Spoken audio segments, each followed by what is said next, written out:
वाहिगुरू जी का खालसा वाहिगुरू जी की फतेह। अस्सलाम वालेकुम अदाबर्ज मैं हां तुहाडी होस्ट नीलम कौर ते मैं टीवी 84 ਦੇ ਸਾਰੇ ਦਰਸ਼ਕਾਂ ਤੇ ਸਰੋਤਿਆਂ ਦਾ ਦਿਲੀ ਸਵਾਗਤ ਕਰਦੀ ਹਾਂ ਪ੍ਰੋਗਰਾਮ ਸੱਚੋ ਸੱਚ ਵਿੱਚ ਜਿਹੜੇ ਇਸ ਪ੍ਰੋਗਰਾਮ ਨਾਲ ਦੇਸ਼ਾਂ ਵਿਦੇਸ਼ਾਂ ਤੋਂ ਜੁੜ ਚੁੱਕੇ ਨੇ। ਖਾਲਿਸਤਾਨ ਅਫੇਅਰ ਸੈਂਟਰ ਦੇ ਸੰਚਾਲਕ ਡਾਕਟਰ ਅਮਰਜੀਤ ਸਿੰਘ ਜੀ ਰੋਜ਼ਾਨਾ ਹੀ ਤਰ੍ਹਾਂ ਸਟੂਡੀਓ ਵਿੱਚ ਮੇਰੇ ਨਾਲ ਸ਼ਾਮਲ ਨੇ। ਆਓ ਨਾ ਮਿਲ ਕੇ ਅੱਜ ਦੇ ਅਹਿਮ ਇਸ਼ੂਜ਼ ਉੱਪਰ ਉਹਨਾਂ ਤੋਂ ਉਹਨਾਂ ਦਾ ਤਜ਼ੀਆ ਜਾਣਦੇ ਹਾਂ। जी डॉक्टर साहब वाहिगुरू जी का खालसा वाहिगुरू जी की फतेह। जी डॉक्टर साहब जी आया प्रोग्राम सचो सच विच बहुत मेहरबानी जी। डॉक्टर साहब अज 9 अक्तूबर 2019 24 असो नानकशाही संमत 551 ਦਾ ਦਿਨ ਹੈ ਤੇ ਡਾਕਟਰ ਸਾਹਿਬ ਪ੍ਰੋਗਰਾਮ ਸ਼ੁਰੂ ਕਰਨ ਤੋਂ ਪਹਿਲਾਂ ਅਸੀਂ ਹਮੇਸ਼ਾ ਤਰ੍ਹਾਂ ਆਪਣੇ ਦਰਸ਼ਕਾਂ ਤੇ ਸਰੋਤਿਆਂ ਨੂੰ ਦੱਸ ਦਈਏ ਵਿਊਅਰਸ, ਜੇ ਤੁਸੀਂ ਹੱਕ ਸੱਚ ਇਨਸਾਫ ਤੇ ਪੈਰਾ ਦਿੰਦਾ ਇੱਕੋ ਇੱਕ ਚੈਨਲ ਟੀਵੀ 84 ਨੂੰ ਦੇਖਣਾ ਚਾਹੁੰਦੇ ਹੋ ਤਾਂ ਤੁਸੀਂ ਦੇਖ ਸਕਦੇ ਹੋ Spectrum cable, RCN cable, Bell Fibe cable in Canada, roku, Jadoo box, शावा, फेसबुक, TV 84 ਦੀ ਐਪ ਰਾਹੀਂ online streaming and IP box ਤੇ ਤੁਸੀਂ TV 84 ਨੂੰ ਦੇਖ ਸਕਦੇ ਹੋ। ਵਿਊਅਰਸ, ਜੇ ਤੁਸੀਂ TV 84 ਨਾਲ ਜਾਂ ਪ੍ਰੋਗਰਾਮ ਸੱਚੋ ਸੱਚ ਨਾਲ ਫੇਸਬੁੱਕ ਰਾਹੀਂ ਜੁੜੇ ਹੋ ਤਾਂ ਇਸ ਨੂੰ ਵੱਧ ਤੋਂ ਵੱਧ ਲਾਈਕ ਕਰੋ ਤੇ ਸ਼ੇਅਰ ਕਰੋ ਅਤੇ ਨਾਲ ਹੀ YouTube ਤੇ ਸਬਸਕ੍ਰਾਈਬ ਵੀ ਕਰੋ। ਇਹ ਵੀ ਦੱਸ ਦਈਏ ਕਿ ਤੁਸੀਂ TV 84 ਦੀ ਐਪ ਨੂੰ ਐਂਡਰੋਇਡ ਐਂਡ ਐਪ ਸਟੋਰ ਤੇ ਡਾਊਨਲੋਡ ਕਰਕੇ ਜੋ TV 84 ਦੀ ਲਾਈਵ ਸਟ੍ਰੀਮ ਹੈ ਉਸ ਨੂੰ ਤੁਸੀਂ 24 ਆਵਰਸ ਦੇਖ ਸਕਦੇ ਹੋ। ਵਿਊਅਰਸ, ਹੁਣ ਅਸੀਂ ਆਪਣੇ ਪ੍ਰੋਗਰਾਮ ਦੀ ਸ਼ੁਰੂਆਤ ਕਰਨ ਜਾ ਰਹੇ ਹਾਂ। ਪ੍ਰੋਗਰਾਮ ਦੇ ਸ਼ੁਰੂ ਵਿੱਚ ਸੂਰਾ ਸੋ ਪਹਿਚਾਨੀਏ ਜੋ ਲਰੇ ਦੀਨ ਕੇ ਹੇਤ ਪੁਰਜ਼ਾ ਪੁਰਜ਼ਾ ਕੱਟ ਮਰੇ ਕਬੂ ਨਾ ਛਾੜੇ ਖੇਤ। ਜੀ ਹਾਂ, ਹੁਣ ਅੱਜ ਆਪਾਂ ਦੋ ਕੌਮ ਸਿੱਖ ਕੌਮ ਦੇ ਹੀਰੇ ਬੱਬਰ ਸ਼ੇਰ ਅਸੀਂ ਕਵਾਂਗੇ ਉਹਨਾਂ ਨੂੰ।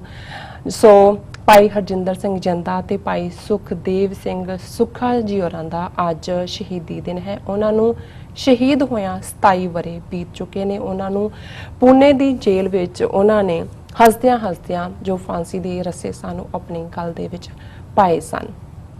ਲੱਖਾਂ ਫੌਜਾਂ ਦੀ ਕਮਾਂਡ ਕਰਨ ਵਾਲਾ ਤੇ ਜਿਸ ਨੇ ਸ਼੍ਰੀ ਅਕਾਲ ਤਖਤ ਸਾਹਿਬ ਤੇ ਜੋ ਫੌਜਾਂ ਨੂੰ ਹੁਕਮ ਦਿੱਤਾ ਸੀ ਹਮਲਾ ਕਰਨ ਦਾ, ਉਹ ਜਨਰਲ ਵੈਦਿਆ ਨੂੰ ਖਾਲਸਾਈ ਤੌਰ ਤਰੀਕਿਆਂ ਦੇ ਨਾਲ ਉਸ ਨੂੰ ਜਾਮਪੁਰੀ ਪਹੁੰਚਾਇਆ ਸੀ। ਸੋ ਅੱਜ ਅਸੀਂ ਇਹਨਾਂ ਦੋਨਾਂ ਬੱਬਰ ਸ਼ੇਰਾਂ ਨੂੰ, ਕੌਮ ਦੇ ਇਹਨਾਂ ਦੋਨਾਂ ਸ਼ਹੀਦਾਂ ਨੂੰ ਯਾਦ ਕਰ ਰਹੇ ਹਾਂ। ਅਸੀਂ ਇਹਨਾਂ ਨੂੰ ਪ੍ਰਣਾਮ ਕਰਦੇ ਹਾਂ।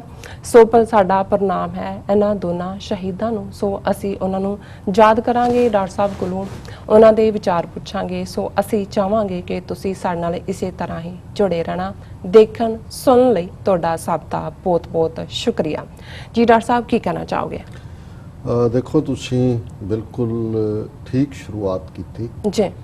अज 9 अक्तूबर का दिन है और 9 अक्तूबर सिख इतिहास के पेजिज दे विच भी जी ते जे खालिस्तानी आसमान दे रोशन सितारे उन्होंने जदों असी गिणदे हैं, खास तौर पर इन्हां 4 दहाइयां दे खालिस्तान दे संघर्ष दे विच ਤੇ ਇਹ ਭਾਈ ਹਰਜਿੰਦਰ ਸਿੰਘ ਜਿੰਦਾ, ਭਾਈ ਸੁਖਦੇਵ ਸਿੰਘ ਸੁੱਖਾ, ਜਿਨ੍ਹਾਂ ਨੂੰ ਪਿਆਰ ਨਾਲ ਅਸੀਂ ਜਿੰਦਾ ਸੁੱਖਾ ਕਹਿੰਦੇ ਹਾਂ ਜੀ, ਇਹ ਰੋਸ਼ਨ ਸਿਤਾਰਿਆਂ ਵਾਂਗ ਚਮਕਦੇ ਨੇ। ਬਿਲਕੁਲ। ਜੇ ਸ਼ਹੀਦ ਬੇਅੰਤ ਸਿੰਘ, ਸਤਵੰਤ ਸਿੰਘ, ਉਹਨਾਂ ਨੇ ਇੱਕਦਮ ਸਿੱਖ ਇਤਿਹਾਸ ਵਿੱਚ ਆਪਣੀ ਥਾਂ ਬਣਾਈ ਕਿਉਂਕਿ ਉਹਨਾਂ ਨੇ 31 ਅਕਤੂਬਰ 1984 ਨੂੰ ਉਸ ਇੰਦਰਾ ਗਾਂਧੀ ਨੂੰ, ਜਿਸ ਨੇ ਸਾਡੇ ਸਭ ਤੋਂ ਪਵਿੱਤਰ ਸਥਾਨ ਦਰਬਾਰ ਸਾਹਿਬ ਤੇ ਫੌਜਾਂ ਚਾੜੀਆਂ, ਹਜ਼ਾਰਾਂ ਬੇਗੁਨਾਹ ਸਿੱਖ ਜਿਨ੍ਹਾਂ ਦੇ ਵਿੱਚ ਔਰਤਾਂ, ਛੋਟੇ ਛੋਟੇ ਬੱਚੇ ਵੀ ਸ਼ਾਮਲ ਸਨ, ਉਹਨਾਂ ਨੂੰ ਸ਼ਹੀਦ ਕੀਤਾ ਗਿਆ।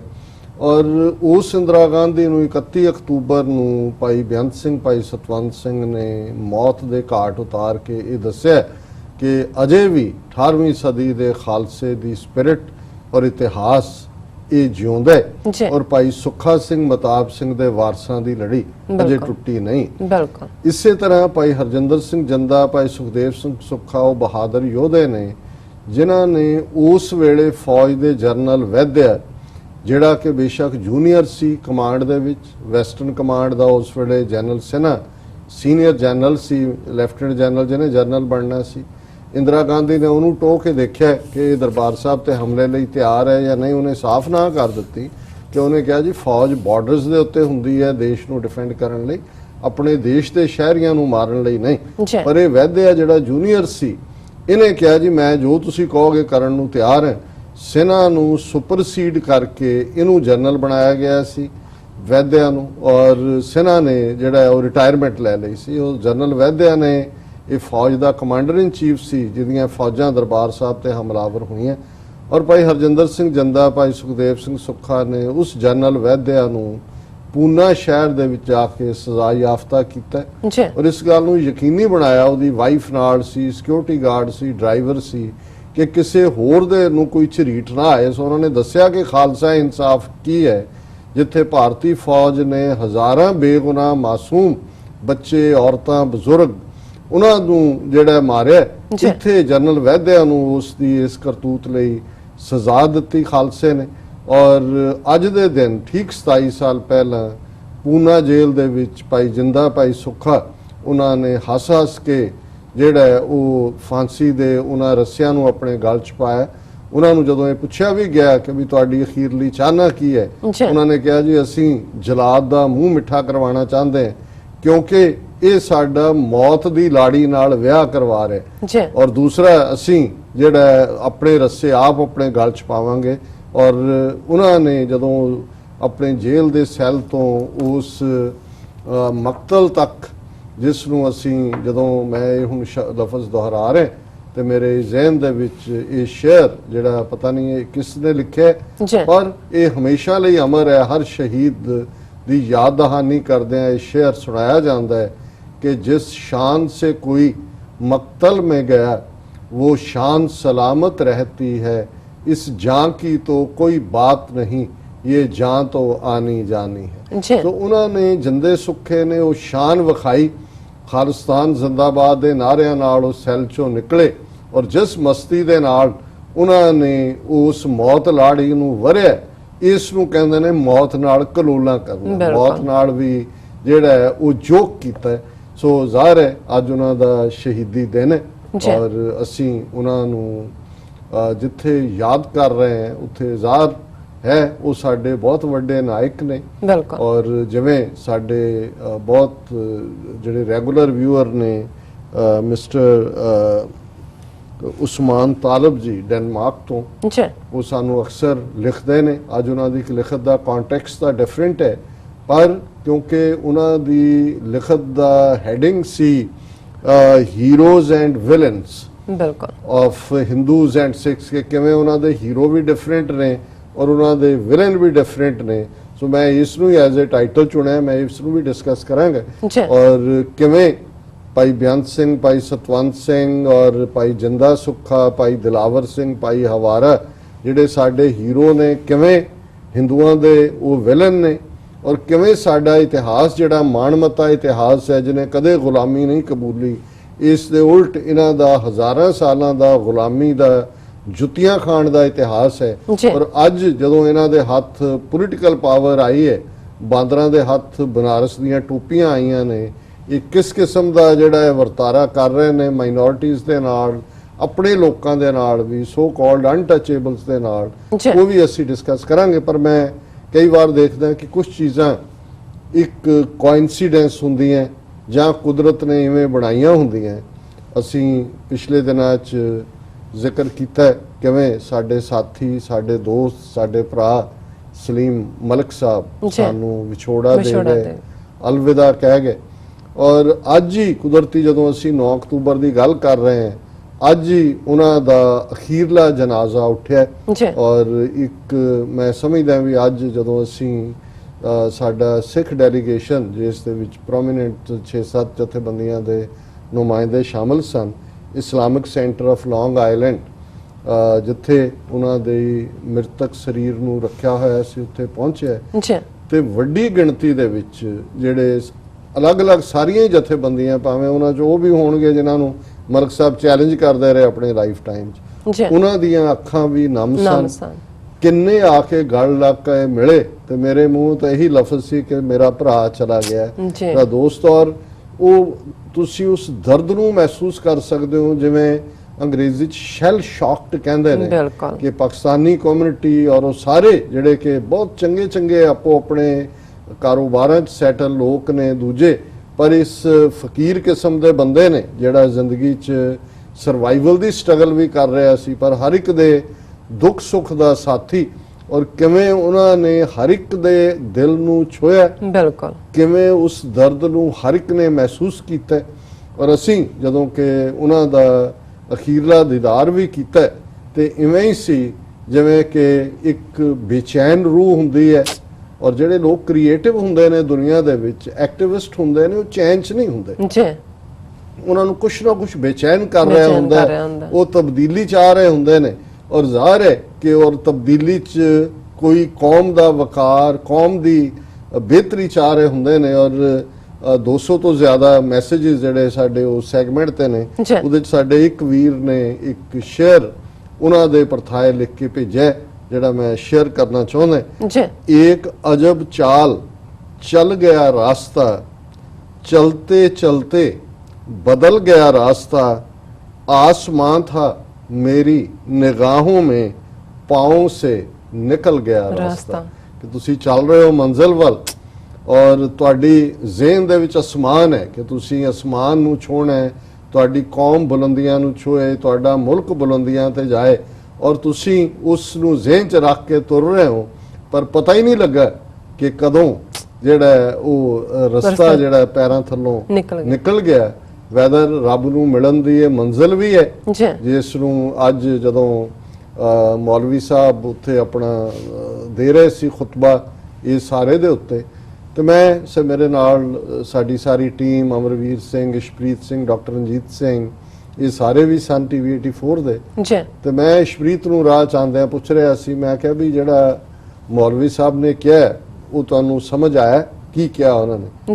ਕਹਿੰਦੇ ਜੀ ਇਹੀ ਗੱਲਾਂ ਸਾਡੀ ਗੁਰਬਾਣੀ 'ਚ ਨੇ ਕਿ ਜੋ ਗੱਲਾਂ ਸਾਡੇ ਪ੍ਰਚਾਰਕ ਕਥਾਵਾਚਕ ਕਹਿੰਦੇ ਨੇ।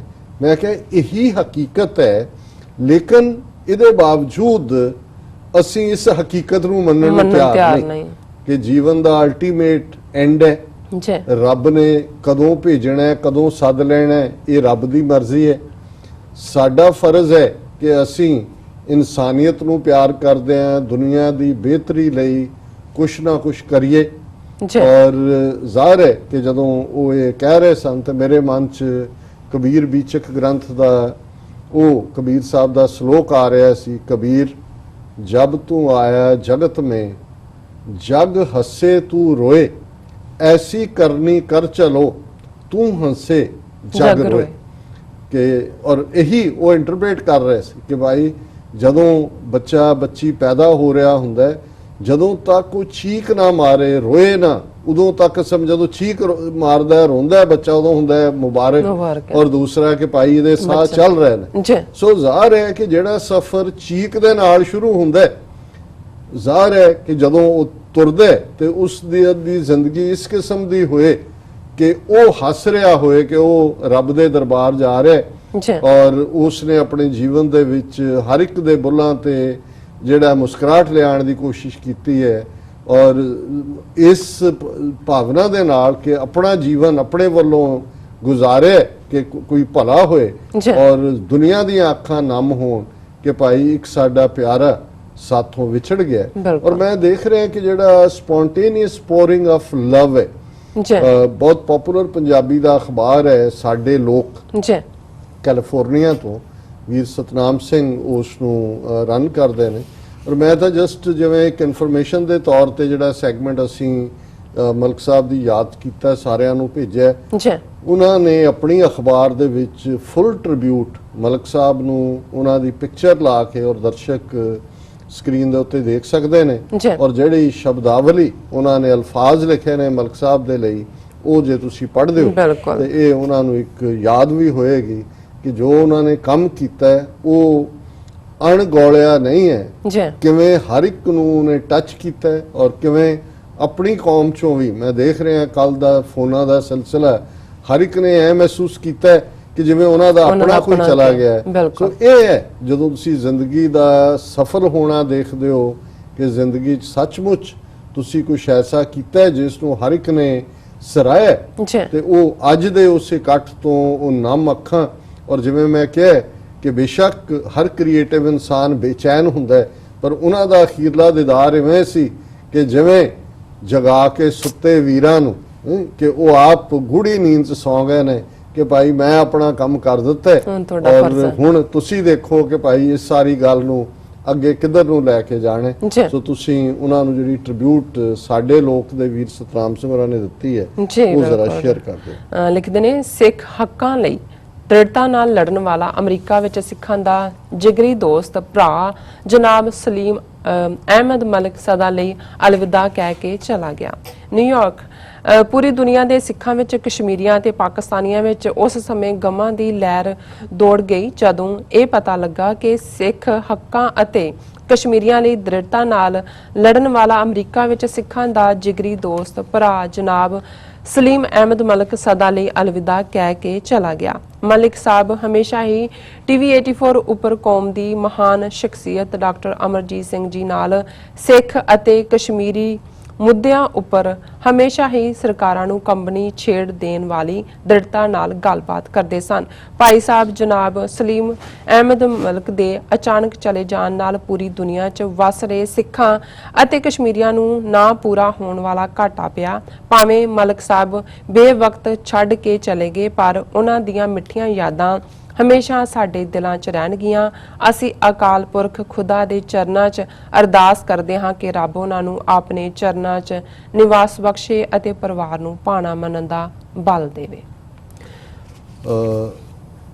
ਅੱਜ ਮੈਨੂੰ ਇਹ ਵੀ ਮਹਿਸੂਸ ਹੋਇਆ ਕਿ ਜੇ ਉਹਨਾਂ ਦੀ ਅੱਜ ਨਮਾਜ਼ੇ ਜਨਾਜ਼ਾ ਅਖੀਰ ਉਹਨਾਂ ਦਾ ਜਨਾਜ਼ਾ ਉੱਠਿਆ ਜੀ ਤੇ ਅੱਜ ਦਾ ਦਿਨ ਹੀ ਜਿੰਦੇ ਸੁੱਖੇ ਦਾ ਸ਼ਹੀਦੀ ਦਿਨ ਵੀ ਹੈ 27 ਵਰੇ ਦਾ। ਜੀ ਸੋ ਇਹ ਵੀ ਬਹੁਤ ਵਾਰ ਔਰ ਜਿਵੇਂ ਜ਼ੋਰਦਾਰ ਮੀਂਹ ਪੈ ਰਿਹਾ ਸੀ ਜੀ ਔਰ ਜਿਉਂ ਹੀ ਅਸੀਂ ਗਏ 12 ਵਜੇ ਪਹੁੰਚੇ ਤੇ 2-3 ਯੰਗ ਮੈਨ ਜਿਹੜੇ ਨੇ ਉਹਨਾਂ ਦੇ ਨਾਲ ਗੱਲਬਾਤ ਹੋ ਰਹੀ ਸੀ ਜਿਹੜੇ ਟੀਵੀ 84 ਦੇ ਨਾਲ ਵੀ ਜੁੜੇ ਹੋਏ ਸੀ ਔਰ ਕੁਝ ਚੀਜ਼ਾਂ ਜਿਨ੍ਹਾਂ ਦਾ ਮਜ਼ਹਬ ਨਾਲ ਤਾਲੁਕ ਨਹੀਂ ਹੁੰਦਾ ਉਹ ਕਲਚਰ ਦੇ ਵਿੱਚ ਵੀ ਨੋਨ ਹੁੰਦੀਆਂ ਨੇ ਔਰ ਉਹੀ ਹਿੱਸਾ ਬਣਦੀਆਂ ਨੇ।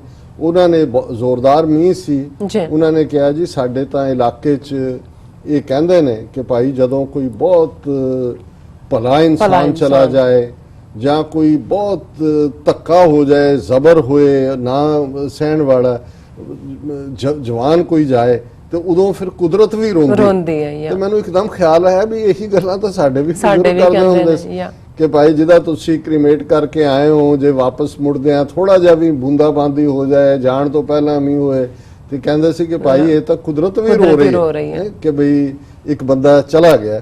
ਸੋ ਮੈਂ ਸਮਝਦਾ ਕਿ ਉਹ ਜਿਹੜਾ ਮਾਹੌਲ ਸਾਰਾ ਸੀ ਔਰ ਮੈਨੂੰ ਇਹ ਚੰਗਾ ਵੀ ਲੱਗਾ ਕਿ ਜਿਸ ਨੂੰ ਤੁਸੀਂ ਰੈਸਟ੍ਰੇਨ ਕਹਿੰਦੇ ਹੋ ਇਹਦੇ 'ਚ ਕੋਈ ਸ਼ੱਕ ਨਹੀਂ ਹੈ। ਵਿਛੋੜਾ ਅੱਜ ਸਾਰੇ ਇਕੱਠੇ ਹੋਏ, ਹਰ ਇੱਕ ਨੇ ਦੁਆ ਕੀਤੀ, ਫਿਰ ਚਲੇ ਗਏ।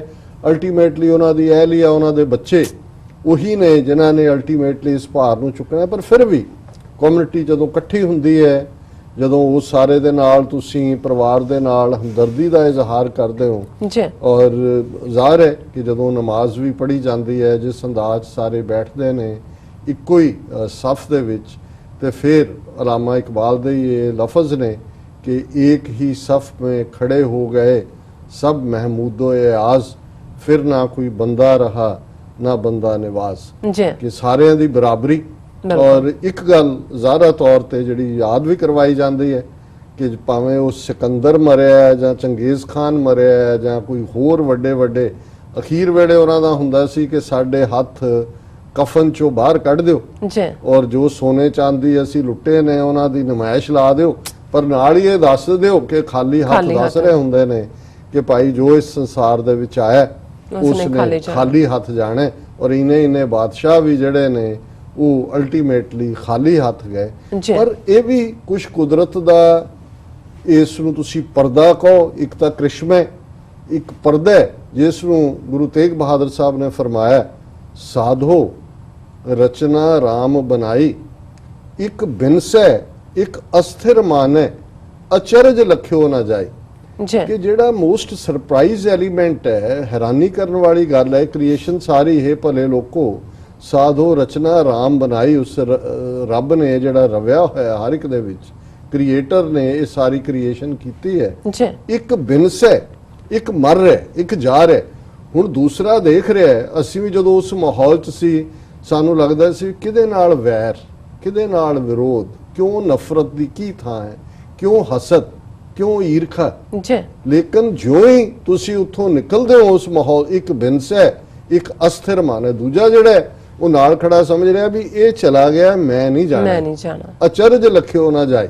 ਔਰ ਅੱਜ ਹੀ ਭਾਈ ਨਰਿੰਦਰ ਸਿੰਘ ਜਿਹੜੇ ਇੰਡੀਆਨਾ ਤੋਂ ਆਲ ਦਾ ਵੇ ਵਾਪਸ ਪਹੁੰਚੇ ਨੇ, ਉੱਥੇ ਸਿੱਖ ਡੇ ਪੈਰੇਡ ਸੀ ਆਉਣ ਤੋਂ ਪਹਿਲਾਂ ਜਦੋਂ ਗੱਲ ਹੋਈ ਤੇ ਉਹ ਮੈਨੂੰ ਕਹਿਣ ਲੱਗੇ ਡਾਕਟਰ ਸਾਹਿਬ ਉਹ ਵੀ ਆਉਣਾ ਚਾਹੁੰਦੇ ਸੀ ਬਟ ਆ ਨਹੀਂ ਸਕੇ। ਜੀ ਕਹਿਣ ਲੱਗੇ ਅੱਜ ਮਲਕ ਸਾਹਿਬ ਲੱਗਦਾ ਪਰ ਸਾਡੇ ਨਾਲ ਵੀ ਤਾਂ ਇਵੇਂ ਹੀ ਹੋਣਾ, ਤੁਸੀਂ ਵੀ ਹੋ ਸਕਦੇ ਹੋ, ਮੈਂ ਵੀ ਹੋ ਸਕਦਾ। ਮੈਂ ਕਿਹਾ ਮੈਂ ਇਹੀ ਫੀਲ ਕਰ ਰਿਹਾ ਕਿ ਵੀ ਤੁਸੀਂ ਬਾਬਾ ਬੋਲਤੇ ਤੇ ਕਹਾਂਗੇ ਜਿਨ੍ਹਾਂ ਦੇ ਨਾਲ ਤੁਸੀਂ ਗੱਲਬਾਤ ਗੁਫ਼ਤਗੂ, ਜਿਨ੍ਹਾਂ ਦਾ ਉਹ ਪਿਆਰਾ ਮਨਮੋਹਣਾ ਚਿਹਰਾ, ਹਰ ਚੀਜ਼ ਤੁਹਾਡੀਆਂ ਮਨ ਦੀਆਂ ਅੱਖਾਂ ਸਾਹਮਣੇ ਘੁੰਮਦੀ ਹੈ, ਉਹ ਚਲੇ ਗਏ ਔਰ ਅਸੀਂ ਕਿਹੜਾ ਵਿਆਹ ਰਹਿਣਾ। ਔਰ ਇਹੀ ਗੱਲ ਬਾਬਾ ਫਰੀਦ ਨੇ ਯਾਦ ਕਰਵਾਈ ਸੀ ਕਿ ਫਰੀਦਾ ਜਿਸ ਆਸਨ ਹਮ ਬੈਠੇ ਕਿਤੇ ਬੈਸ ਗਏ, ਕਿ ਜਿਸ ਥਾਂ ਤੇ ਅਸੀਂ ਬੈਠੇ ਹੋਏ ਹਾਂ ਕਿੰਨੇ ਉੱਥੇ ਬਹਿ ਕੇ ਚਲੇ ਗਏ। ਔਰ ਇਹ ਗੱਲ ਵੀ ਯਾਦ ਕਰਵਾਏ ਸੀ ਫਰੀਦਾ ਕਿੱਥੇ ਤੈਂਡਾ ਮਾਪਿਓ ਜਿਨੀ ਤੂੰ ਜਣੇ ਹੋਏ, ਉਹ ਕਿੱਥੇ ਨੇ ਤੇਰੇ ਮਾਪੇ ਜਿਨ੍ਹਾਂ ਨੇ ਤੈਨੂੰ ਜਣਿਆ ਸੀ ਔਰ ਤੈਨੂੰ ਇਹ ਦੇਖ ਕੇ ਵੀ ਕਿ ਉਹ ਨਹੀਂ ਰਹੇ, ਤੂੰ ਫਿਰ ਵੀ ਜਿਹੜਾ ਉਹ ਪਤਿਆਇਆ ਨਹੀਂ, ਅਜੇ ਤੈਨੂੰ ਸਮਝ ਨਹੀਂ ਆਈ ਹੈ ਇਸ ਗੱਲ ਦੀ। ਸੋ ਮੈਂ ਸਮਝਦਾ ਕਿ ਵੀ ਫਿਰ ਵੀ ਜਦੋਂ ਅਸੀਂ ਇਸ ਸਾਰੇ ਮਾਹੌਲ ਚੋਂ ਵੀ ਨਿਕਲਦੇ ਹਾਂ, ਇੱਕ ਪਾਸੇ ਦੁਨੀਆਦਾਰੀ ਦੀ ਫਿਰ ਗ੍ਰਿਫਤ ਹੁੰਦੀ ਹੈ, ਪਰ ਜਿਹੜਾ ਕਿਸੇ ਦਾ ਵੀ ਜਦੋਂ ਅਸੀਂ ਫੁੱਟ ਮਾਰਕਸ ਕਹਿੰਦੇ ਅੰਗਰੇਜ਼ੀ 'ਚ ਕਿਸੇ ਦੀ ਨਜ਼ਮ ਸੀ ਕਿ we foot marks on the sands of time, ਕਿ ਜਿਹੜੀ ਵਕਤ ਦੀ ਰੇਤ ਦੇ ਉੱਤੇ ਫੁੱਟਪ੍ਰਿੰਟ ਛੱਡਣਾ। ਜੇ ਅਸੀਂ ਅੱਜ ਜਿੰਦੇ ਸੁੱਖੇ ਨੂੰ 27 ਸਾਲ ਬਾਅਦ ਯਾਦ ਕਰ ਰਹੇ ਹਾਂ, ਦੁਨੀਆ ਭਰ ਦੇ ਵਿੱਚ ਉਹਨਾਂ ਦੀ ਯਾਦ ਸਮਾਗਮ ਹੋ ਰਹੇ ਨੇ, ਫੰਕਸ਼ਨਸ ਹੋ ਰਹੇ ਨੇ, ਅਕਾਲ ਤਖਤ ਸਾਹਿਬ ਦੇ ਉੱਤੇ ਸਮਾਗਮ ਹੋਇਆ, ਉਹਨਾਂ ਦੇ ਪਰਿਵਾਰ ਔਰ ਉਹਨਾਂ ਨੂੰ ਆਨਰ ਕੀਤਾ ਜਾਂਦਾ ਹੈ, ਆਉਣ ਵਾਲੇ ਐਤਵਾਰ ਸਾਰੇ ਦੁਨੀਆ 'ਚ ਹੋਣਗੇ। ਹੁਣ ਇਹ ਵੀ ਉਸੇ ਤਰ੍ਹਾਂ ਦਾ ਹੀ ਨੌਜਵਾਨ, ਜਿਵੇਂ ਸਾਡੇ ਅੱਜ ਦਾ ਇੱਕ ਨੌਜਵਾਨ ਜਿਹੜਾ ਕੈਰੀਅਰ ਓਰੀਐਂਟਡ ਹੈ, ਕੋਈ ਪੈਸਾ ਕਮਾਉਣ ਤੁਰਿਆ ਹੈ, ਕੋਈ ਡਰੱਗਸ ਦੇ ਹਵਾਲੇ ਹੋਇਆ, ਕੋਈ ਹੋਰ ਹੋਇਆ। ਹੁਣ ਇਹ ਉਹ ਦੋ ਯੋਧੇ ਨੇ। ਇਹ ਵੀ ਜਿਵੇਂ ਭਾਈ ਸੁਖਦੇਵ ਸਿੰਘ ਜਿਨ੍ਹਾਂ ਨੇ MA ਇੰਗਲਿਸ਼ ਕੀਤੀ ਹੋਈ ਸੀ, ਹਰਜਿੰਦਰ ਸਿੰਘ ਜੰਦਾ ਖਾਲਸਾ ਕਾਲਜ ਅੰਮ੍ਰਿਤਸਰ 'ਚ ਪੜ੍ਹਦੇ ਸਨ। ਜਦੋਂ ਜੂਨ 84 ਦਾ ਹਮਲਾ ਹੋਇਆ, ਇਹ ਉਦੋਂ ਮਲੇਸ਼ੀਆ ਜਾਂ ਸਿੰਗਾਪੁਰ ਗਏ ਹੋਏ ਸੀ ਜਿੰਦੇ ਹੋਰੀ, ਔਰ ਉਸ ਤੋਂ ਪਹਿਲਾਂ ਸੰਤ ਪਿੰਡਾਂ ਵਾਲਿਆਂ ਦੇ ਸੰਪਰਕ 'ਚ ਆਏ। ਔਰ ਜਦੋਂ ਵਾਪਸ ਮੁੜੇ, ਔਰ ਮੈਂ ਉਹਨਾਂ ਦੀ ਆਪਣੀ ਲਿਖਤ ਹੀ, ਕਿਉਂਕਿ ਜਿਹੜੀਆਂ ਉਹਨਾਂ ਨੇ ਜੇਲ੍ਹ 'ਚੋਂ ਚਿੱਠੀਆਂ ਲਿਖੀਆਂ ਆਪਣੀ ਮਾਂ ਦੇ ਨਾਂ, ਆਪਣੀ ਛੋਟੀ ਭੈਣ ਦੇ ਨਾਂ, ਔਰ ਉਸ ਸਾਰੇ ਨੇ ਇਤਿਹਾਸ ਸਿਰਜਿਆ ਹੋਇਆ। ਔਰ ਉਸ ਸਾਰੇ 'ਚ ਉਹ ਕਹਿੰਦੇ ਨੇ ਕਿ ਵੀ ਜਦੋਂ ਅਸੀਂ ਸੁਣਿਆ ਦੇਖਿਆ ਫਿਰ ਘਰ ਤਾਂ ਬਹਿਣ ਦੀ ਗੱਲ ਨਹੀਂ ਸੀ। ਔਰ ਮਾਂ ਨੇ ਵੀ ਅਸੀਸ ਦੇ ਕੇ ਤੋਰਿਆ। ਉਹਨਾਂ ਨੇ ਕਿਹਾ ਕਿ ਪੁੱਤਰੋ, ਹੁਣ ਤੁਸੀਂ ਜਿਸ ਰਸਤੇ ਤੇ ਤੁਰੇ ਹੋ ਗੁਰੂ ਦਾ ਵੱਡਾ ਰਸਤਾ ਹੈ, ਪਰ ਪਿੱਠ ਨਾ ਦਿਖਾਓ ਕਦੇ ਵੀ। ਔਰ ਉਹਨਾਂ ਦੇ ਆਪਣੇ ਪਰਿਵਾਰ ਦੇ ਹੀ ਭਾਈ ਜਿੰਦਾ ਦੇ ਕਿੰਨੇ ਜੀ ਸ਼ਹੀਦ ਹੋਏ, ਔਰ ਕਿਵੇਂ ਉਹਨਾਂ ਦਾ ਬਹਾਦਰੀ ਦਾ ਆਲਮ। ਜਨਰਲ ਵੈਦਿਆ ਤਾਂ ਕਿਉਂਕਿ ਇੰਨੀ ਵੱਡੀ ਘਟਨਾ ਹੈ ਕਿ ਉਹ ਉਹਨਾਂ ਦੇ ਦੁਆਲੇ ਹੀ ਉਹਨਾਂ ਦੀ ਜ਼ਿੰਦਗੀ ਘੁੰਮਦੀ ਹੈ। ਫਿਰ ਜਿੰਦਾ ਸੁੱਖਾ ਕੋਈ ਛੋਟੇ ਕਰੈਕਟਰ ਨਹੀਂ ਸੀ ਇਤਿਹਾਸ। ਇੱਕੋ ਵੇਲੇ ਇਹ ਅਲਰਟ ਹੁੰਦਾ ਸੀ। ਔਰ ਅੱਜ ਹੀ ਵੀਰ ਸੁਖਵਿੰਦਰ ਸਿੰਘ ਬਾਜਵਾ ਜਿਹੜੇ ਸਾਡੇ ਨਾਲ ਗਏ, ਉਹ ਕੋਈ ਜ਼ਿਕਰ ਕਰ ਰਹੇ ਸੀ ਕਿਸੇ ਘਟਨਾ ਦਾ, ਕਿਸੇ ਦੇ ਹਵਾਲੇ ਨਾਲ, ਕਿ ਕੋਈ ਪੁਲਿਸ ਆਫੀਸਰ ਦਿੱਲੀ ਦੇ ਵਿੱਚ, ਸਿੱਖ ਪੁਲਿਸ ਆਫੀਸਰ ਹੈ, ਉਹ ਟਾਈਮ ਸੀ ਜਦੋਂ ਸ਼ਹਿਰਾਂ ਦੇ ਵਿੱਚ ਅਲਰਟ ਹੁੰਦੇ ਸੀ, आज जिंदा दिल्ली में, आज जिंदा कानपुर में। ਔਰ ਮਾਵਾਂ ਜਿਹੜੀਆਂ ਜਾ ਕੇ ਬੱਚੇ ਸਕੂਲੋਂ ਲੈ ਆਉਂਦੀਆਂ ਸੀ, ਸਭ ਬੰਦ ਹੋ ਜਾਂਦਾ ਸੀ, ਪੁਲਿਸ ਨੂੰ ਵਕਤ ਪੈ ਜਾਂਦਾ ਸੀ ਕਿ ਵੀ ਜਿੰਦਾ ਆ ਗਿਆ, ਜਿੰਦਾ ਆ ਗਿਆ। ਕਈ ਪੁੱਛਦੇ ਸੀ ਯਾਰ ਇੱਕੋ ਵੇਲੇ ਜਿੰਦਾ ਦਿੱਲੀ 'ਚ ਵੀ ਪਹੁੰਚ ਗਿਆ, ਕਾਨਪੁਰ 'ਚ ਵੀ ਪਹੁੰਚ ਗਿਆ, ਬੰਬਈ 'ਚ ਵੀ ਪਹੁੰਚ ਗਿਆ, ਇਹ ਜਿੰਦਾ ਹੈ ਕਿ ਜਿੰਨ ਹੈ?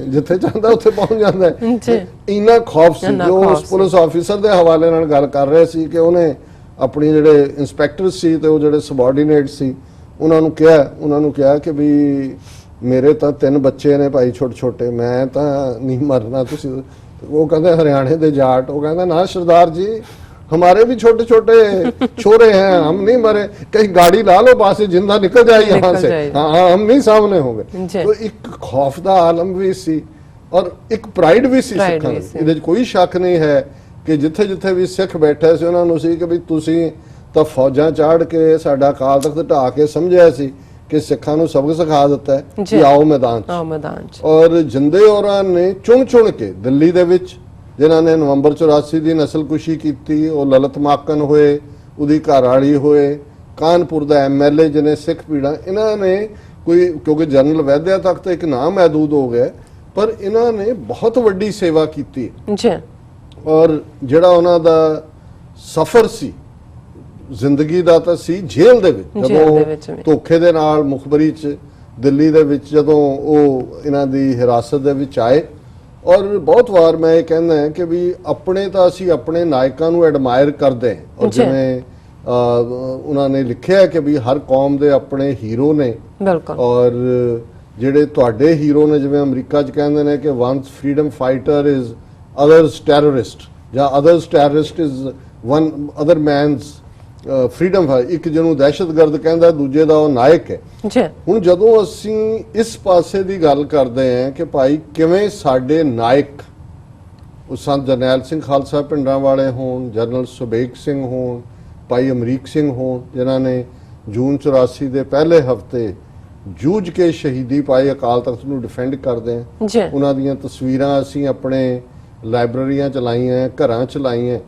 ਪਰ ਜਿਹੜਾ ਸਾਡੀ ਦੁਸ਼ਮਣ ਤਾਕਤ ਹੈ, ਉਹਨਾਂ ਦੀ ਨਾਇਕਾ ਜਿਹਨੂੰ ਦੁਰਗਾ ਦਾ ਖਿਤਾਬ ਬੀਜੇਪੀ ਨੇ ਵੀ ਦਿੱਤਾ ਹੈ, ਇੰਦਰਾ ਗਾਂਧੀ, ਉਹਦੇ ਨਾਂ ਦੇ ਉੱਤੇ ਦਿੱਲੀ ਦਾ 에ਅਰਪੋਰਟ ਹੈ, ਉਹਦੇ ਮੈਮੋਰੀਅਲ ਬਣਾਏ ਗਏ ਨੇ, ਸ਼ਕਤੀ ਸਥਲ ਬਣਾਇਆ ਗਿਆ, ਫਲਾਣਾ ਢਿਮਕਾ। ਸੋ ਜ਼ਾਹਰ ਹੈ ਜਦੋਂ ਇਹ ਕਹਿੰਦੇ ਨੇ ਕਿ ਜੀ ਹਿੰਦੂ ਤੇ ਸਿੱਖ, ਜਾਂ ਇੱਕ ਚੰਦਰ ਮਲਹੋਤਰਾ ਨਾਂ ਦੇ ਕਿਸੇ ਚੰਦਰੇ ਨੇ ਸਾਨੂੰ ਲਿਖਿਆ ਮੈਸੇਜ ਕਿ ਜੀ ਤੁਸੀਂ ਬਾਕੀ ਕਹਿੰਦੇ ਹੋ ਸਲਾਮ ਅਲੈਕਮ, ਆਦਾਬ, ਅਰਜ਼, ਵਾਈ ਨਾਟ ਨਮਸਤੇ, ਇਹ ਤੁਹਾਡਾ ਰੇਸਿਸਟ ਚੈਨਲ ਹੈ। ਚਲੋ ਇਹ ਵੀ ਉਹਨਾਂ ਦਾ ਇਤਰਾਜ਼ ਮੰਨ ਲਿਆ, ਇਹਦਾ ਜਵਾਬ ਵੀ ਦੇ ਦਿੰਨੇ। ਫਿਰ ਕਹਿੰਦੇ ਜੀ ਆਲ 10 ਸਿੱਖ ਗੁਰੂਜ਼ ਵਰ ਹਿੰਦੂਜ਼। ਇਹ ਹੈ ਤੁਹਾਡੀ ਜ਼ਹਿਨੀਅਤ, ਜਿਹਦੇ ਕਰਕੇ ਤੁਸੀਂ ਜੁੱਤੀਆਂ ਖਾਣ ਦੇ ਹੱਕਦਾਰ। ਔਰ ਜ਼ਾਹਰ ਹੈ ਕਿ ਜੇ ਤੇਰੇ ਵਰਗੇ ਚੰਦਰਿਆ ਸਾਡੇ ਵਿਊਅਰ ਹੋਣੇ ਨੇ ਤੇ ਤੁਹਾਨੂੰ ਤਾਂ ਫਿਰ ਅਸੀਂ ਛਿੱਤਰ ਤਾਂ ਜ਼ਰੂਰ ਦਿਖਾ ਸਕਦੇ ਹਾਂ ਕਿ ਤਿੰਨਾਂ ਨੂੰ ਬਾਕੀਆਂ ਨੂੰ ਆਦਾਬ ਕਰਕੇ ਔਰ ਫਿਰ ਜੁੱਤੀ ਤੁਹਾਡੇ ਵੱਲ ਦਿਖਾਈਏ ਕਿ ਵੀ ਇਹ ਛਿੱਤਰ ਤੁਹਾਡੇ ਸਿਰ 'ਚ ਮਾਰਨਾ। ਇਸ ਤੋਂ ਬਿਨਾਂ ਤੁਸੀਂ ਸੰਭਲਣਾ ਨਹੀਂ ਹੈ। ਲੇਕਿਨ ਇਹ ਜਿਹੜਾ ਇਹਨਾਂ ਦਾ ਨੈਰੇਟਿਵ ਹੈ ਕਿ ਜੀ ਹਮੇਸ਼ਾ ਹੀ, ਔਰ ਜਿਵੇਂ ਸਾਡੇ ਵੀਰ ਜੀ ਨੇ ਲਿਖਿਆ, ਉਸਮਾਨ ਤਾਲਿਬ ਜੀ ਨੇ, ਔਰ ਉਹਨਾਂ ਦਾ ਲਿਖਤ ਦਾ ਸਿਰਲੇਖ ਹੀ ਹੀਰੋਜ਼ ਐਂਡ ਵਿਲਨਸ ਹੈ। ਉਹਨਾਂ ਨੇ respected doctor Sahib and Neelam Kaur sister, ਸਲਾਮ ਅਤੇ ਸਤਿ ਸ਼੍ਰੀ ਅਕਾਲ। There is something that can never be separated from one's life, even death can't take it away, that is one's identity. ਇੱਕ ਹਰ ਇੱਕ ਦੀ ਇੱਕ ਪਛਾਣ ਹੈ, ਇੱਕ ਸ਼ਨਾਖਤ ਹੈ, ਜਿਹਨੂੰ ਕਦੀ ਤੁਸੀਂ ਉਸ ਤੋਂ ਅੱਡ ਨਹੀਂ ਕਰ ਸਕਦੇ। ਫਿਰ ਉਹਨਾਂ ਨੇ ਕਿਹਾ ਕਸ਼ਮੀਰੀਜ਼ have been put in the world's biggest jail for consecutive 65 days, but no one called them something else. They are still Kashmiris. ਇਹ ਆਈਡੈਂਟੀਟੀ ਜਦੋਂ ਹੁੰਦਾ ਜੀ ਕਸ਼ਮੀਰ ਖੁੱਲੀ ਜੇਲ੍ਹ, 80 ਲੱਖ ਕਸ਼ਮੀਰੀ ਜੇਲ੍ਹ 'ਚ ਡੱਕੇ ਨੇ, ਉਹਨਾਂ ਦੀ ਸ਼ਨਾਖਤ ਤਾਂ ਕਸ਼ਮੀਰੀ ਹੈ, ਉਹਨਾਂ ਨੂੰ ਕੋਈ ਹੋਰ ਤਾਂ ਨਹੀਂ ਕਹਿੰਦਾ, ਇਹੀ ਸ਼ਨਾਖਤ। ਫਿਰ ਉਹਨਾਂ ਨੇ ਕਿਹਾ Sikhs and Hindus have different heroes and different villains. ਕਿਹੜਾ ਉਹਨਾਂ ਦਾ ਵਿਲਨ ਹੈ, ਸ਼ੈਤਾਨ ਹੈ, ਖਲਨਾਇਕ ਹੈ, ਉਹ ਸਾਡਾ ਹੀਰੋ ਹੈ, ਨਾਇਕ ਹੈ। ਔਰ ਜਿਹੜਾ ਸਾਡਾ ਨਾਇਕ ਹੀਰੋ ਹੈ, ਉਹਨੂੰ ਉਹਨਾਂ ਨੇ ਖਲਨਾਇਕ ਬਣਾਇਆ।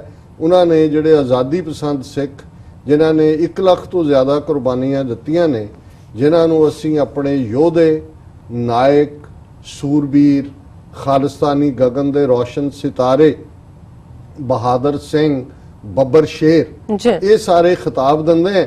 ਉਹਨਾਂ ਨੂੰ ਉਹਨਾਂ ਦਾ ਦੇਖ ਲਓ, ਆਤੰਕਵਾਦੀ, ਅਲਗਾਵਵਾਦੀ, ਉਗਰਵਾਦੀ, ਤੁਹਾਡੇ ਸਿਰ 'ਚ ਪਏ ਵਾਦੀ। ਜ਼ਾਹਰ ਹੈ ਜਿਵੇਂ ਸੰਤ ਪਿੰਡਾਂ ਕਹਿੰਦੇ ਸੀ, ਭਾਈ ਅਸੀਂ ਸੱਤਵਾਦੀ, ਅਸੀਂ ਸੱਚ ਦੇ ਰਸਤੇ ਤੇ ਤੁਰਨ ਵਾਲੇ ਆ। ਪਰ ਜਿਨ੍ਹਾਂ ਦੇ ਕੋਲ ਹਕੂਮਤ ਹੈ, ਉਹਨਾਂ ਦੇ ਜ਼ਾਹਰ ਹੈ ਸਾਡੇ ਨਾਇਕ, ਉਹਨਾਂ ਦੇ ਨੇ ਖਲਨਾਇਕ ਬਣਾਏ, ਕਿਵੇਂ ਪਿੰਡਾਂ ਵਾਲਿਆਂ ਨੂੰ ਪੋਰਟਰੇ ਕੀਤਾ। ਲੇਕਿਨ ਅਲਟੀਮੇਟਲੀ ਇਸ 'ਚੋਂ ਤੁਹਾਡੀ ਸ਼ਨਾਖਤ ਵੀ ਨਿਕਲਦੀ ਹੈ, ਕੋਈ ਸ਼ੱਕ ਨਹੀਂ ਹੈ। ਜੇ ਜੂਨ 84 ਦਾ ਘੱਲੂਕਾਰਾ ਨਾ ਵਾਪਰਦਾ, ਨਵੰਬਰ 84 'ਚ ਜੋ ਇਹਨਾਂ ਨੇ ਭਾਰਤ ਭਰ ਸਿੱਖਾਂ ਦੀ ਨਸਲਕੁਸ਼ੀ ਨਾ ਕੀਤੀ ਹੁੰਦੀ, ਤੇ ਜਿਵੇਂ ਅਸੀਂ 5 ਸਦੀਆਂ ਤੋਂ ਕਿਸੇ ਨਾ ਕਿਸੇ ਆਨੇ ਬਹਾਨੇ ਇਹਨਾਂ ਦੇ ਹੱਥਾਂ 'ਚ ਵਰਤੇ ਜਾ ਰਹੇ ਸੀ, ਉਹ ਪਤਾ ਨਹੀਂ ਕਿੰਨੀ ਦੇਰ ਹੋਰ। ਜਦੋਂ ਉਹ ਅਫਜ਼ਲ ਅਹਿਸਨ ਰੰਧਾਵਾ ਨੇ ਆਪਣੀ ਨਜ਼ਮ ਦੇ ਵਿੱਚ ਇਹ ਕਿਹਾ ਕਿ ਵੈਰੀਆਂ ਕੱਢ ਵਿਖਾਲਿਆ 5 ਸਦੀਆਂ ਦਾ ਵੈਰ। ਹੁਣ ਜ਼ਾਹਰ ਹੈ ਕਿ ਉਹ ਜਿਹੜਾ ਵੈਰ ਅੰਦਰ ਲੁਕੋਇਆ ਹੋਇਆ ਸੀ, ਦੋ ਤਰ੍ਹਾਂ ਦਾ, ਇੱਕ ਹੁੰਦਾ ਹੈ ਵੈਰ ਕੱਢਣਾ ਜਿਹਦੇ ਤੁਸੀਂ ਚੈਲੰਜ ਕਰਦੇ ਹੋ। ਮੁਗਲਾਂ ਦੇ ਨਾਲ ਵੀ ਅਸੀਂ ਟੱਕਰ ਲਈ, ਅਫਗਾਨ ਜਿਹੜੇ ਅਬਦਾਲੀ ਔਰ ਨਾਦਰ ਸ਼ਾਹ ਨਾਲ ਵੀ ਲਈ, ਪਰ ਘੱਟੋ ਘੱਟ ਉਹਨਾਂ ਦਾ ਵੀ ਚੈਲੰਜ ਸੀ। ਉਹਨਾਂ ਨੇ ਵੀ ਸਾਨੂੰ ਬਾਗੀ ਐਲਾਨਿਆ ਹੋਇਆ ਸੀ, ਅਸੀਂ ਵੀ ਉਹਨਾਂ ਨੂੰ ਜਿਹੜਾ ਉਹ ਆਪਣੀ ਆਜ਼ਾਦੀ ਦੇ ਲਈ ਸੀ, ਉਹ ਸਾਹਮਣੇ ਸੀ। ਸੋ ਉਹ ਇੱਕ ਦੋ ਬਹਾਦਰ ਆਪਸ ਦੇ ਵਿੱਚ ਟਕਰਾਉਂਦੇ ਨੇ, ਜੂਝਦੇ ਨੇ, ਉਹਨਾਂ 'ਚ ਇੱਕ ਜਿੱਤ ਦਾ ਇੱਕ ਹਾਰ ਦਾ ਸ਼ਿਵਲਰੀ ਹੈ, ਔਰ ਹਾਰੇ ਹੋਏ ਦੀ ਜਿਹੜਾ ਜਿੱਤਦਾ ਜੇ ਸੱਚਮੁੱਚ ਉਹ ਸ਼ਿਵਲਰਸ ਹੈ ਜੀ ਤੇ ਉਹਦੀ ਕਦਰ ਵੀ ਕਰਦਾ। ਇੱਕ ਪੰਜਾਬੀ 'ਚ ਖਾਸ ਤੌਰ ਤੇ ਮਾਝੇ ਦੇ ਵਿੱਚ ਇਸਤੇਮਾਲ ਹੁੰਦਾ ਹੈ ਵਸਾ ਕੇ ਮਾਰਨਾ। ਵਸਾ ਹੁੰਦਾ ਟਰਸਟ, ਜੀ ਕਿ ਤੁਸੀਂ ਪਹਿਲਾਂ ਇੱਕ ਟਰਸਟ ਕ੍ਰੀਏਟ ਕੀਤਾ ਹੈ, ਔਰ ਬਿਲਕੁਲ ਟਰਸਟ ਕ੍ਰੀਏਟ ਕਰਕੇ ਤੁਸੀਂ ਉਸ ਯਾਰ ਦੇ ਨਾਲ ਜਿਹਦੇ ਤੇ ਨਾਲ ਤੁਸੀਂ ਟਰਸਟ, ਉਹਨੂੰ ਫਿਰ ਤੁਸੀਂ ਧੋਖੇ ਨਾਲ, ਉਹਨੂੰ ਕਹਿੰਦੇ ਨੇ ਵਸਾ ਕੇ ਵਸਾ ਕੇ ਮਾਰਨਾ। ਮਾਰਨਾ। ਹੁਣ ਜਿਹੜੀ ਹਿੰਦੂ ਕੌਮ ਦਾ ਇਹ ਸਾਰਾ ਪਾਰਟ ਰਿਹਾ 5 ਸਦੀਆਂ, ਔਰ ਇਹੀ ਕਾਰਨ ਸੀ ਜਦੋਂ ਕਾਇਦੇ ਆਜ਼ਮ ਨੇ ਇਹ ਵਾਰਨਿੰਗ ਦਿੱਤੀ ਸੀ ਸਿੱਖ ਲੀਡਰਸ਼ਿਪ ਨੂੰ ਉਸ ਵੇਲੇ ਦੀ ਕਿ ਤੁਸੀਂ ਪੋਲੀਟੀਕਲੀ ਨਾਈਵ ਹੋ, ਸਿੱਖਸ ਆਰ ਪੋਲੀਟੀਕਲੀ ਨਾਈਵ। ਜੀ You have seen Hindus as the co-slaves, but when you will see them as the rulers, you will see their true face. When Hindus will be the masters and Sikhs will be the slaves. ਕਿ ਤੁਸੀਂ ਉਹਨਾਂ ਨੂੰ ਸਹਿ ਗੁਲਾਮ ਦੇਖੇ। ਜੀ ਜਦੋਂ ਤੁਸੀਂ ਉਹਨਾਂ ਨੂੰ ਦੇਖੋਗੇ ਆਜ਼ਾਦ ਹੋਣ, ਜਿਹਨੂੰ ਤੁਸੀਂ ਕਹਿੰਦੇ ਹੋ, ਉਹ ਹਾਕਮ ਹੋਣਗੇ, ਮਾਲਕ ਹੋਣਗੇ ਤੇ ਤੁਸੀਂ ਨੌਕਰ ਹੋਵੋਗੇ। ਬਿਲਕੁਲ ਔਰ ਅੱਜ ਅਸੀਂ ਇਹ ਮਹਿਸੂਸ ਕਰਦੇ ਹਾਂ ਕਿ ਉਹਨਾਂ 5 ਸਦੀਆਂ ਦਾ ਵੈਰ ਉਹਨਾਂ ਨੇ ਜੂਨ 84 ਦੇ ਪਹਿਲੇ ਹਫਤੇ, ਬੇਸ਼ੱਕ ਸਫਰ ਤਾਂ ਸਾਡਾ ਕ੍ਰਿਮੀਨਲ ਟ੍ਰਾਈਬ ਉਹਨਾਂ ਨੇ ਐਲਾਨ ਦਿੱਤਾ 10 ਅਕਤੂਬਰ 1947 ਨੂੰ, ਆਰਟੀਕਲ 25(b) ਨੇ ਸਾਨੂੰ ਹਿੰਦੂ ਬਣਾਇਆ, ਜਿਹਦੇ ਥੱਲੇ ਬੋਧੀ ਜੈਨੀ, ਔਰ ਫਿਰ ਫਾਈਨਲ ਹਮਲਾ ਵਸਾ ਕੇ ਮਾਰਨਾ, ਜਿਹਨੂੰ ਕਹਿੰਦੇ ਨੇ ਕਿ ਸਿੱਖ ਤੋਂ ਹਮਾਰੇ ਬੜੇ ਭਾਈ, ਜੀ ਇਹ ਤੋਂ ਹਮਾਰੀ ਖੜਗਧਾਰੀ ਭੁਜਾ ਹੈ, ਖੜਗ ਤਲਵਾਰ ਨੂੰ ਕਹਿੰਦੇ ਨੇ, ਤੋਂ ਹਮਾਰੇ ਭਾਈ ਹੈ। ਔਰ ਅੱਜ ਵੀ ਜਦੋਂ ਇਹ ਚੰਦਰੇ ਵਰਗੇ ਕਹਿੰਦੇ ਨੇ ਜੀ ਇਹ 10 ਗੁਰੂ ਤਾਂ ਹਿੰਦੂ ਸੀ, ਇਹਨਾਂ ਨੂੰ ਸ਼ਰਮ ਨਹੀਂ ਆਉਂਦੀ ਕਿ ਵੀ ਜੇ ਇਹ ਇਸ ਚੰਦਰੇ ਦੀ ਸਟੇਟਮੈਂਟ ਨੂੰ ਮੰਨ ਲਓ, ਚੰਦਰੀ ਸਟੇਟਮੈਂਟ ਨੂੰ, ਤਾਂ ਕੋਈ ਇਹਨੂੰ ਪੁੱਛ ਸਕਦਾ ਹੈ ਚੰਦਰੇ ਨੂੰ ਕਿ ਵੀ ਜੇ 14 ਜੰਗਾਂ 10ਵੇਂ ਪਾਤਸ਼ਾਹ ਨੇ ਆਪਣੇ ਜੀਵਨ 'ਚ ਲੜੀਆਂ ਤੇ 11 ਜਿਹੜੀਆਂ ਨੇ ਉਹ ਹਿੰਦੂਆਂ ਦੇ ਰਾਜਿਆਂ ਦੇ ਖਿਲਾਫ ਕਿਉਂ ਸੀ? ਜੀ ਤੇ ਜੇ ਇਹ ਸਾਨੂੰ ਆਪਣਾ ਹਿੱਸਾ ਮੰਨਦੇ ਹੁੰਦੇ ਤੇ ਫਿਰ ਫੌਜਾਂ ਚਾੜਨਾ, ਨਵੰਬਰ 84 ਨਸਲਕੁਸ਼ੀ ਜੋ ਪੰਜਾਬ 'ਚ ਕਰ ਰਹੇ ਨੇ, ਇਹ ਤੁਸੀਂ ਆਪਣਿਆਂ ਦੇ ਨਾਲ ਕਰਦੇ ਹੋ। ਬਿਲਕੁਲ ਸੋ ਜ਼ਾਹਰ ਹੈ ਕਿ ਇਸੇ ਹੀ ਲਾਈਨ ਦੇ ਉੱਤੇ ਜਿਹੜਾ ਵੀਰ ਉਸਮਾਨ ਤਾਲਿਬ ਜੀ ਨੇ ਸਾਨੂੰ ਇਹ ਕਿਹਾ ਕਿ we Sikhs and Hindus have different heroes and different villains, but the Indian constitution still considers Sikhs as Hindus. Sikhs should fight for the identity and ideology. Usman Talib Sahib, ਅਸੀਂ ਸਮਝਦੇ ਹਾਂ ਵੀ ਗੱਲ ਜੂਨ 84 ਦੇ ਪਹਿਲੇ ਹਫਤੇ ਤੱਕ ਗੱਲ ਆਟੋਨਮੀ ਦੀ ਸੀ, ਅਨੰਦਪੁਰ ਸਾਹਿਬ ਰੈਜ਼ੋਲੂਸ਼ਨ ਸੀ, ਸਿੱਖ ਪਰਸਨਲ ਲਾਅ ਦੀ ਮੰਗ ਸੀ ਆਰਟੀਕਲ 25(b) ਤੋਂ। ਜੂਨ 84 ਤੋਂ ਬਾਅਦ ਤਾਂ ਇਹ ਮੁੱਕ ਹੀ ਗਈ ਗੱਲ। ਹੁਣ ਤਾਂ ਸਿੱਧੀ ਲੜਾਈ ਹੈ, ਖਾਲਿਸਤਾਨ ਲਿਬਰੇਟ ਕਰਵਾਣਾ ਦਰਿਆਏ ਜਮਨਾ ਤੋਂ ਵਾਘਾ ਤੱਕ। ਠੀਕ ਹੈ, ਉੱਥੇ ਬੈਠੇ ਅਕਾਲੀ ਕੋਈ ਹੋਰ ਡਰਾਮੇਬਾਜ਼, ਕੋਈ ਫੈਡਰਲ ਇਧਰ ਉਧਰ ਕਰਨ। ਕਸ਼ਮੀਰ ਦਾ ਤਾਂ 370 ਇਹਨਾਂ ਦਾ ਕਨਸਟੀਟਿਊਸ਼ਨਲ ਕਮਿਟਮੈਂਟ ਸੀ। ਜੇ ਉਹਨੂੰ ਇੱਕ ਕਾਤਲ ਜੋੜੀ ਮੋਦੀ ਔਰ ਅਮਿਤ ਸ਼ਾਹ ਦੀ ਜਿਹੜੀ ਹੈ ਉਹ ਇੱਕ ਕਾਗਜ਼ ਲਿਆਂਦਾ ਔਰ ਪਾਰਲੀਮੈਂਟ 'ਚ 2 ਘੰਟੇ ਦੀ ਡਿਬੇਟ 'ਚ ਉਹਨੂੰ ਐਬਰੋਗੇਟ ਕਰ ਸਕਦੇ ਨੇ, ਤੇ ਬਾਕੀ ਇਹਨਾਂ ਦਾ ਬਣਾ ਦੇਣਾ ਜਾਂ ਨਾ ਬਣਾਉਣਾ। ਹੁਣ ਤਾਂ ਜਿਹੜਾ ਮੁਸਲਿਮ ਪਰਸਨਲ ਲਾਅ ਜਾਂ ਦੂਜੇ ਨੇ ਉਹ ਵੀ ਜਿਹੜੇ ਨੇ ਇਹਨਾਂ ਨੇ ਐਬਰੋਗੇਟ ਇਸੇ ਅੰਦਾਜ਼ 'ਚ ਹੀ ਕਰਨੇ ਨੇ। ਫਿਰ ਉਹਨਾਂ ਨੇ 5-6 ਸਵਾਲ ਪੁੱਛੇ ਨੇ ਕਿ ਭਾਈ ਉਹ ਰਾਜੋਆਣਾ ਉਹਨਾਂ ਨੂੰ ਕਿਉਂ ਬਾਹਰ ਕੱਢ ਰਹੇ ਨੇ, ਹਵਾਰੇ ਉਹਨਾਂ ਨੂੰ ਕਿਉਂ ਨਹੀਂ। ਇਸ ਬਾਰੇ ਮੈਂ ਕੋਈ ਕਮੈਂਟ ਨਹੀਂ ਕਰਨਾ ਚਾਹੁੰਦਾ, ਕਿਉਂਕਿ ਮੈਂ ਇਹ ਸਮਝਦਾ ਹਾਂ ਕਿ ਵੀ ਕੁਝ ਚੀਜ਼ਾਂ ਨੇ ਜਿਨ੍ਹਾਂ ਦਾ ਆਨਸਰ ਸਮਾਂ ਹੀ ਹੁੰਦਾ ਹੈ। ਮੈਂ how long Hindus will use Badals and Amarinders, Badal Amarinder ਮਰ ਗਿਆ, ਕੋਈ ਹੋਰ ਇਹਨਾਂ ਦੇ ਅੱਗੋਂ ਜਿਹੜੇ ਨੇ ਆ ਜਾਣਗੇ। ਸੋ ਇਹ ਟ੍ਰੇਟਰ ਹਮੇਸ਼ਾ ਹੀ ਰਹਿੰਦੇ ਨੇ, ਇਹ ਹਮੇਸ਼ਾ ਹੀ ਵਰਤੇ ਜਾਂਦੇ ਰਹੇ ਨੇ। ਅੰਗਰੇਜ਼ਾਂ ਨੇ ਦੇਸੀਆਂ ਨੂੰ ਵਰਤ ਕੇ ਦੇਸੀਆਂ ਨੂੰ ਗੁਲਾਮ ਬਣਾਇਆ। ਕਿਸੇ ਪੀਰੀਅਡ 'ਚ ਅੰਗਰੇਜ਼ 30,000 ਤੋਂ ਜ਼ਿਆਦਾ ਨਹੀਂ ਸੀ ਭਾਰਤ ਦੇ ਵਿੱਚ, 33 ਕਰੋੜ ਲੋਕਾਂ ਦੇ ਉੱਤੇ ਹਕੂਮਤ ਕਰਦੇ ਸੀ। They have shown Badals their place in coming Haryana election. ਬਿਲਕੁਲ ਉਹਨਾਂ ਨੇ ਉਹਨਾਂ ਦਾ ਕੈਂਡੀਡੇਟ ਜੁਆਇਨ ਕਰਵਾਇਆ, ਬਟ ਬੇਸ਼ਰਮ ਬਾਦਲ ਐਂਡ ਕੰਪਨੀ ਉਹ ਹੁਣ ਜਿਹੜੀਆਂ 4 ਬਾਈ ਇਲੈਕਸ਼ਨਸ ਹੋ ਰਹੀਆਂ ਉਹਦੇ 'ਚ ਫਿਰ ਬੀਜੇਪੀ ਦੇ ਅੱਗੇ ਨੱਕ ਰਗੜ ਰਹੇ ਨੇ ਜੀ ਅਸੀਂ ਟੁਗੈਦਰ। ਇਹ ਬੇਗੈਰਤ ਜਿਹੜੇ ਨੇ ਇਹਨਾਂ ਨੂੰ ਜਿੰਨੀਆਂ ਲੱਤਾਂ ਪੈਣ ਉਨੇ ਹੀ ਇਹ ਹੋਰ ਜਾ ਕੇ ਆਪਣੇ ਆਕਾ ਦੇ ਪੈਰ ਚੁੰਮਦੇ ਨੇ। ਫਿਰ ਉਹਨਾਂ ਨੇ ਕਿਹਾ these so-called leaders have betrayed their nation many times. People should stand up for the removal of Article 25(b) ਦਾ ਮੈਂ ਪਹਿਲਾਂ ਹੀ ਜਵਾਬ ਦੇ ਦਿੱਤਾ ਹੈ। I can't understand the move of Sikhs for Justice to start the campaign from Switzerland, ਕਿਉਂਕਿ Switzerland ਪਹੁੰਚੇ ਨੇ। ਇਹਦਾ ਵੀ ਜਵਾਬ ਉਹੀ ਦੇ ਸਕਦੇ ਨੇ, ਪਰ ਉਹਨਾਂ ਨੇ ਨਾਲ ਹੀ ਇਹ ਕਿਹਾ ਕਿ Kashmir and Khalistan are unfinished agendas of Britain, So why not start from the heart of the London and put the British Parliament in an embarrassing position? I hope you will enlighten me on these issues. May Allah give you more wisdom and a healthy life. ਦੇਖੋ ਮੈਂ ਸਮਝਦਾ ਵੀ England ਦੇ ਵਿੱਚ 6 for justice ਨੇ ਪਿਛਲੇ ਅਗਸਤ ਦੇ ਵਿੱਚ ਬਹੁਤ ਵੱਡੀ ਰੈਲੀ ਕੀਤੀ। ਜੀ ਸਵਿਟਜ਼ਰਲੈਂਡ ਦੇ ਵਿੱਚ ਜ਼ਾਹਰ ਹੈ ਜਨੀਵਾ UN ਹਿਊਮਨ ਰਾਈਟ ਕਾਉਂਸਲ ਦਾ ਹੈੱਡਕੁਆਰਟਰ ਯੂਰਪ ਦਾ ਇੱਕ ਹਿੱਸਾ। ਸੋ ਮੈਂ ਸਮਝਦਾ ਵੀ ਇਸ ਕਿਸਮ ਦੀਆਂ ਜਿਹੜੀਆਂ ਰੈਲੀਜ਼ ਔਰ ਮੂਵ ਨੇ ਉਹ ਸਾਰੇ ਹਿੱਸਿਆਂ 'ਚ ਹੀ ਉਹਨਾਂ ਦੀ ਕਰਨ ਦੀ ਪਲੈਨਿੰਗ ਹੈ। ਕੈਨੇਡਾ ਦੇ ਵਿੱਚ ਵੀ ਉਹਨਾਂ ਨੇ ਕੀਤਾ, ਅਮਰੀਕਾ 'ਚ ਅਸੀਂ ਦੇਖਿਆ ਹੈ ਲਿੰਕਨ ਮੈਮੋਰੀਅਲ ਦੇ ਬਾਹਰ 6 ਜੂਨ ਨੂੰ। ਸੋ ਉਹਦਾ ਹਿੱਸਾ ਹੋਏਗਾ। ਹਾਲਾਂ ਜਿਵੇਂ ਵੀਰ ਉਸਮਾਨ ਤਾਲਿਬ ਜੀ ਨੇ ਕਿਹਾ ਕਿ ਇਹ ਬ੍ਰਿਟਿਸ਼ ਇਸ ਦੇ ਲਈ ਜ਼ਿੰਮੇਵਾਰ ਨੇ। ਅਨਫਿਨਿਸ਼ਡ ਕਲੋਨੀਅਲ ਮੈਪ ਮੇਕਿੰਗ ਜਿਹਦੇ 'ਚ ਕਸ਼ਮੀਰੀ ਵੀ ਫਸੇ ਨੇ ਔਰ ਸਿੱਖ ਵੀ ਫਸੇ ਨੇ ਔਰ ਇਹਨਾਂ ਨੂੰ ਬ੍ਰਿਟਨ ਨੂੰ ਜਿਹੜਾ ਇਸ ਦੇ ਲਈ ਜਵਾਬਦੇਹ ਹਮੇਸ਼ਾ ਬਣਾਇਆ ਜਾਏਗਾ। ਬਿਲਕੁਲ ਡਾਕਟਰ ਸਾਹਿਬ ਤੁਹਾਡਾ ਬਹੁਤ ਬਹੁਤ ਸ਼ੁਕਰੀਆ। ਤੇ ਲੈਣੇ ਬ੍ਰੇਕ ਤੋਂ ਪਹਿਲਾਂ ਅਸੀਂ ਦਰਸ਼ਕਾਂ ਤੇ ਸਰੋਤਿਆਂ ਨੂੰ ਅਪੀਲ ਤੇ ਬੇਨਤੀ ਕਰਦੇ ਹਾਂ ਵਿਊਅਰਸ, ਜਿਸ ਤਰ੍ਹਾਂ ਕਿ ਤੁਸੀਂ ਜਾਣਦੇ ਹੋ ਕਿ TV 84 ਇੱਕ ਪੰਥਕ ਚੈਨਲ ਹੈ। TV 84 ਸਿੱਖਾਂ, ਕਸ਼ਮੀਰੀਆਂ ਤੇ ਭਾਰਤੀਆਂ ਨੂੰ ਅਤੇ ਸਟੇਟਾਂ ਦੇ ਲੋਕਾਂ ਦੇ ਸਵੈ ਨਿਰਣੇ ਦੇ ਹੱਕਾਂ ਦਾ ਹਾਮੀ ਹੈ। ਅਸੀਂ ਚਾਹਾਂਗੇ ਕਿ ਤੁਸੀਂ TV 84 ਦੀ ਚੜ੍ਹਦੀ ਕਲਾ ਲਈ ਵੱਧ ਤੋਂ ਵੱਧ ਡੋਨੇਟ ਕਰੋ। ਡੋਨੇਟ ਕਰਨ ਲਈ ਸਾਡੀ ਵੈਬਸਾਈਟ tv84.tv ਤੇ ਜਾ ਕੇ ਪੇਪਲ ਦੀ ਵਰਤੋਂ ਕਰਕੇ ਵਨ ਟਾਈਮ ਡੋਨੇਟ ਕਰ ਸਕਦੇ ਹੋ, ਮੰਥਲੀ ਡੋਨੇਟ ਵੀ ਕਰ ਸਕਦੇ ਹੋ। ਤੁਸੀਂ TV 84 ਦੇ ਨਾਮ ਦੇ ਚੈੱਕ ਬਣਾ ਕੇ ਸਾਨੂੰ ਮੇਲ ਵੀ ਕਰ ਸਕਦੇ ਹੋ ਸਾਡੇ ਇਸ ਪਤੇ ਤੇ 36-01 37th Avenue, Long Island city, New York 11101 USA, ਜਾਂ ਫਿਰ ਤੁਸੀਂ ਸਾਨੂੰ ਫੋਨ ਰਾਹੀਂ ਵੀ ਸੰਪਰਕ ਕਰ ਸਕਦੇ ਹੋ ਸਾਡੇ ਫੋਨ ਨੰਬਰ ਤੇ 5164060694। Thank you so much viewers. ਵਿਚਾਰਾਂ ਦਾ ਸਿਲਸਿਲਾ ਇਸ ਤਰ੍ਹਾਂ ਹੀ ਚੱਲਦਾ ਰਹੇਗਾ। ਮਿਲਦੇ ਹਾਂ ਛੋਟੇ ਜਿਹੇ ਬ੍ਰੇਕ ਤੋਂ ਬਾਅਦ।